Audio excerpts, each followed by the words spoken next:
চীন মানেই আশ্চর্য। পৃথিবীতে অবাক করে একটি রোবট আবিষ্কার করেছে। রোবটটি হলো এমন একটা রোবট যে টানা ৫৬ ঘন্টা সে হেঁটে চলেছে। কোথাও কোনো ক্লান্তি নেই। মানুষ হলে তো এটা অসম্ভব। টানা ৩ দিন ১০৬ কিলোমিটার সে পার করেছে। মানুষ দেখে অবাক হচ্ছে, মানুষের মতোই দেখতে হেঁটে চলে যাচ্ছে, কিন্তু কোনো ক্লান্তি নেই। শুধু চায়নার পক্ষেই পসিবল যে এই ধরনের রোবট এবং এই ধরনের আবিষ্কার করা।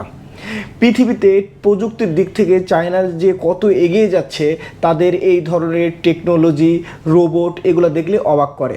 পৃথিবীতে এটা একটা নতুন রেকর্ড। টানা ৫৬ কিলোমিটার ধরে একটা কোনো ক্লান্তি ছাড়া একটা রোবট যে এগিয়ে যেতে পারে, তারই একটি উৎকৃষ্ট উদাহরণ একটি শোতে দেখালো চায়না।